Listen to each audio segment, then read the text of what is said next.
everybody. Glad you're here. My name is Scott Zared. I'm the president of CPAacademy.org, and I want to welcome you to our session today on captive insurance companies.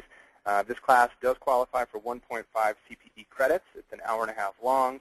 That means you do need to be logged in for at least 75 minutes and respond to the polling questions. We do have some extra polling questions. They're going to be launched at intermittent times throughout the presentation. I do realize that many of you on the line are not necessarily taking this class for CPE, but it's very helpful to us if you still respond to those polls as quickly as you can so we can go back to the PowerPoints where we'd much rather spend our time, but CPE will pop up from time to time. And I also want to remind you that the handout materials were made available. As a matter of fact, we just shot you a link through the chat bar a second ago, which is a quick link to access the files, or you can also log into your account to access those and print those out. We are recording today's session. This will be posted up to our site by the end of the day today as well. So if you have colleagues that weren't able to attend, you could let them know that this resource will be available. You could also pull them into your office and start watching. They can start watching with you and earn credit. We have a proctor letter form that we'll talk about at the end. We'll get into some more administrative information as we're winding down, but just know that as long as you're logged in and you're responding to those polls, you should be in great shape. And that's all I wanted to say, Howard. So with that said, let's turn it over to Howard Potter. Thanks, Scott. Well, on behalf of Brian Fletchman and I, Scott, we'd like to thank you. We are making this presentation on behalf of Atlas Captive Insurance Management. Brian and I go back a long time. We've been working together for 7 years.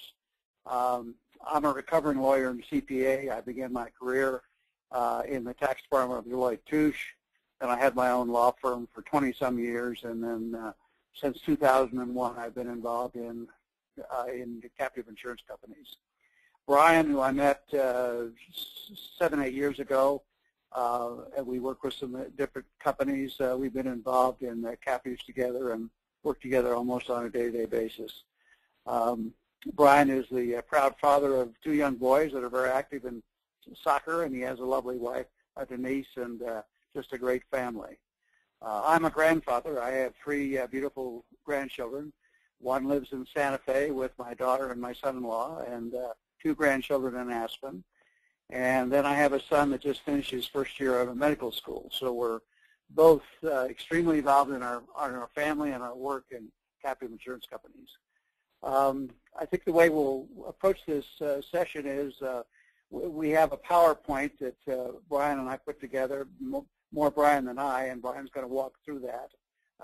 And I'm going to add some comments from time to time in addition to the polling questions, and we'll just go forward. And so with that, I'd like to hand it over to Brian. And Brian, if you could take it away, I'll interject some comments as we go forward.